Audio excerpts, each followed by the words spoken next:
Hello बच्चों, स्वागत है आप सभी का basics with Kundan sir YouTube channel में। आज का जो वीडियो है वो क्लास 8 का मैथ्स का चैप्टर 3 घन तथा घनमूल होने वाला है। ठीक है, इसके पहले चैप्टर 1 चैप्टर 2 डाल चुके हैं, नहीं देखे हैं तो वीडियो जरूर जाके देख लीजिएगा। आपके एग्जाम पॉइंट ऑफ व्यू से बहुत ही इंपॉर्टेंट होने वाला है। ठीक है, तो घन और घनमूल, घन का मतलब क्या होता है? बहुत बच्चा घन का मतलब नहीं समझता। जैसे दो, यहाँ 3 रहेगा, इसको 2 का पावर 3 बोलते हैं, या फिर दो का घन बोलते हैं, या 2 का क्यूब बोलते हैं। तो 2 का पावर 3 मतलब क्या? 2 गुना 2 गुना 2, यानी कि क्या हो जाएगा? 8। 3 का पावर 3 मतलब क्या? 3 गुना 3 गुना 3, यानी कि 3 3 9 9 27। तो ये क्या हो गया? 3 का घन हो गया। ये क्या हो गया? 2 का 8। अब आ गया घन, तो समझ गए कि घन क्या होता है। अब करते घनमूल। ठीक है, तो जो किसी का घन होता है उसी का घनमूल निकलेगा। ठीक है, जैसे 27 का घनमूल पूछेगा तो घनमूल का चिन्ह ऐसे होता है। ठीक है, जैसे घन का चिन्ह पावर में 3 देते हैं तो यहाँ ऐसे होता है और यहाँ 3 दे देते हैं। अब 27 को क्या लिखेंगे हम लोग? 3 गुना 3 गुना 3, तो इसका 27 का घनमूल क्या हो जाएगा? 3 हो जाएगा। ठीक है, तो इस तरह से होता है घन और घनमूल। आप लोगों को कम से कम 1 से 10 तक का घन याद रखना चाहिए। ठीक है, 1 का घन 1 होता है, 2 का घन 8 होता है, 3 का घन 27 होता है, 4 का घन 64 होता है, 5 का घन 125 होता है, या 5 का क्यूब 125 होता है, 6 का क्यूब 216 होता है। देखो, इसको पढ़ने का 3 तरीका मान लेते हैं। 7 का पावर 3 पढ़ सकते हैं, या 7 का घन पढ़ सकते हैं, या 7 का क्यूब पढ़ सकते हैं। तो ये 343, 8 का क्यूब 512, 7 का 9 का क्यूब 729 और 10 का क्यूब 1000। ठीक है, तो अब हम लोग चले आते हैं प्रश्न में। ठीक है, अच्छा, एक चीज और इसमें कॉन्सेप्ट समझ लेंगे कि सम संख्या का घन हमेशा क्या होता है? सम होता है। जैसे 4 सम संख्या है तो इसका घन क्या हुआ? 64, वो भी क्या हुआ? सम संख्या हुआ। 5 विषम संख्या है तो इसका भी घन क्या हुआ? विषम संख्या हुआ। इसका मतलब क्या हुआ? सम का घन, सम का पावर 3 देंगे तो वो क्या आएगा? सम ही आएगा। ठीक है, और विषम का घन अगर करेंगे तो क्या आएगा? विषम ही आएगा। ठीक है, इस चीज को याद रखिएगा, क्वेश्चन बन रहा है इससे। ठीक है,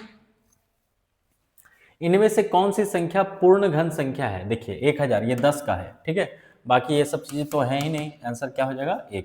125 का घनमूल है, हम अभी याद कराए थे। 5 का घन घन क्या होता है? 125। तो 125 का घनमूल क्या होगा? 5। अगर फिर भी आपको निकालने का मन करेगा तो कैसे निकालेंगे? इसको इस तरह से गुणनखंड करेंगे। 5 दूनी 10, 5 25 5। अब घनमूल हम बोले थे कि घनमूल के लिए कैसा सिंबल देते हैं? यहाँ 3 देते हैं, यहाँ 1 2 5 है ना। और 125 को क्या लिखेंगे? 5 गुना 5 गुना 5। तो यहाँ तिजोड़ा में से एगो निकालते हैं, मतलब 3 गो का ग्रुप में से एगो निकलता है। तो आंसर क्या हो जाएगा? 5। आंसर 5। ठीक है, अगला -7 का पावर 3 क्या होगा? -7 का पावर 3 मतलब -7 का पावर 3 मतलब कहने का है कि -7 गुना -7 गुना -7। हम लोग पढ़े थे 7 का पावर 343 होता है, लेकिन 3 को माइनस है तो -343 होगा। ठीक है, समझ गया? ये आंसर हो जाएगा। अगर खाली 7 का पावर 3 रहता तो फिर क्या होता? ये वाला होता। ठीक, समझ गए? -7 का पावर 3 -343। अगर यहाँ विषम संख्या, देखिए यहाँ चीज समझना है कि अगर ये सम संख्या होता तो प्लस में आएगा, और अगर विषम संख्या होगा तो आंसर माइनस में आएगा। 1000 का घनमूल क्या है? अभी हम बताएं 10। 27,000 का घनमूल, देखिए 1 जीरो का घन क्या होता है? 3 जीरो होता है। तो ये तो हो गया 1 10, इसका मतलब, और 27 किसका घनमूल है? 3 का। तो यहाँ पर 3 गुना 10 30 हो जाएगा आंसर। ठीक है, चलिए अब इसका आंसर क्या होगा? इसका आंसर होगा सी। निम्नलिखित में से किस संख्या का घन विषम है? तो हम बोले कि विषम संख्या का घन विषम होता है। तो देखिए ये सम संख्या है, ये भी सम संख्या, ये भी सम संख्या। तो आंसर क्या होगा? सी। 108 किस सबसे छोटी संख्या से गुना करे कि वो पूर्ण घन बन जाए? देखिए पूर्ण घन बनने के लिए 3 गो का ग्रुप बनना चाहिए। तो 108 को तोड़ो, 2 से भागा दो, 2 पचे 10, 2 चौक 8, 2 दूनी 4, 2 से चौक 2, 3 नम 27, 3 तिया 9। अगर हम इसको ऐसे लिखेंगे 108 2 गुना 2 गुना 3 गुना 3 गुना 3, अगर सबका मतलब तिजोड़ा 3 गो का ग्रुप बन जाएगा तभी वो घन पूर्ण घन होगा। देखिए यहाँ 2 का बन रहा है 3 नहीं, तो 1 और 2 घट रहा है, यानी कि 1 और 2 गुना करना पड़ेगा। तो आंसर क्या हो गया? Option C. 64 का घनमूल क्या होगा? याद किए थे 4। 512 का घनमूल क्या हो जाएगा? 8। ठीक है, ये याद किया हुआ है। ये देखिए ऐसा है, -125 का, तो 5 का घन क्या होता है? 125, तो 125 का घनमूल क्या हो जाएगा? -5। अब यहाँ पर थोड़ा सा हमको लग रहा है कि अब यहाँ थोड़ा मिस्टेक लग रहा है। ठीक है, यहाँ हो सकता है 512 हो। ठीक है, अगर 512 होगा तो ऑप्शन क्या आ जाएगा? सी। लेकिन अगर यहाँ पर 8/27 का घनमूल निकालना है तो ये क्या हो जाएगा? 8/27 को क्या लिखते हैं? यहाँ 2 गुना 2 गुना 2 लिखेंगे और यहाँ 3 गुना 3 गुना 3 लिखेंगे, तो 2/3 हो जाएगा। ठीक है, थोड़ा सा हमको लग रहा है यहाँ मिसप्रिंट कुछ हुआ होगा। 7 का घन का इकाई अंक क्या होगा? 7 का घन मतलब, तो देख बहुत आसान है, 7 गुना 7 करो 49, और फिर 49 को लास्ट 7 से गुना करो, 7 9 63।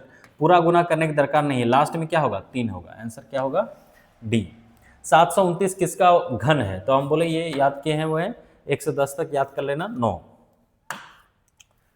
इनमें से कौन सा पूर्ण घन संख्या नहीं है? देखिए 27 तो 3 का है, 125 5 का घन है, ये 3 का घन है, और ये किसका है? 10 का घन है। तो 10 देखिए 10 तक याद करने से बन जा रहा है कि नहीं बन जा रहा है? ऑप्शन क्या हो जाएगा? सी। बोल रहा है कि इसका घनमूल क्या होगा? देखिए तो घनमूल करने के लिए हम जानते हैं कि ऐसे करते हैं और यहाँ 3 देते हैं और 3 गो का ग्रुप बनाते हैं। देखिए 2 गो 3 गो है, 3 भी 3 गो है और 4 भी 3 गो है, तो मतलब एक 3 गो से एगो निकलेगा, एगो 3 निकलेगा और एगो 4 निकलेगा। गुना करो, 3 दूनी 6, 6 चौक 24। आंसर क्या हो जाएगा? डी। ठीक है, 2 गुना ये दिया हुआ है, बोल रहा है कि किस छोटी संख्या से गुना किया जाए कि यह पूर्ण घन संख्या बन जाए। यहाँ पर एक गुना 4 और है। ठीक है, ठीक है, तो देख रहे हैं कि यहाँ 2 का एक जोड़ा बन गया, तिजोड़ा बन गया, 4 का भी ग्रुप पूरा है, तो एगो 5 का ग्रुप छूट रहा है, तो यानी कि एगो 5 गुना करना पड़ेगा। तो आंसर क्या हो जाएगा? डी।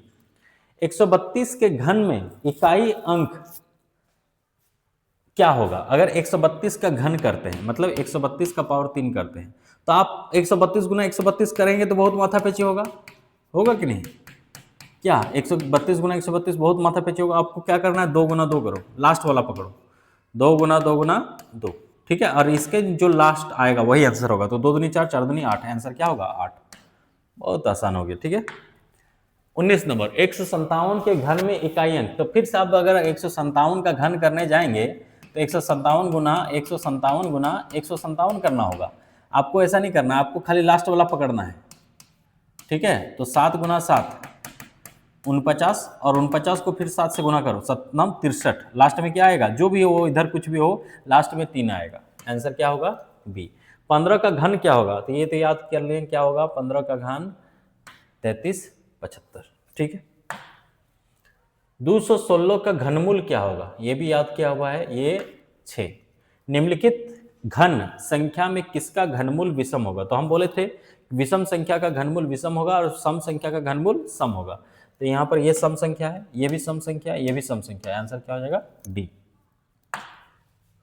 निम्नलिखित घन संख्या में किसका घनमूल सम होगा? देखिए सम संख्या का घनमूल क्या होगा? सम होगा। तो ये विषम ये सम संख्या है, ये विषम है, ये नहीं होगा, ये भी नहीं होगा, ये भी नहीं होगा। तो आंसर क्या हो जाएगा? ए।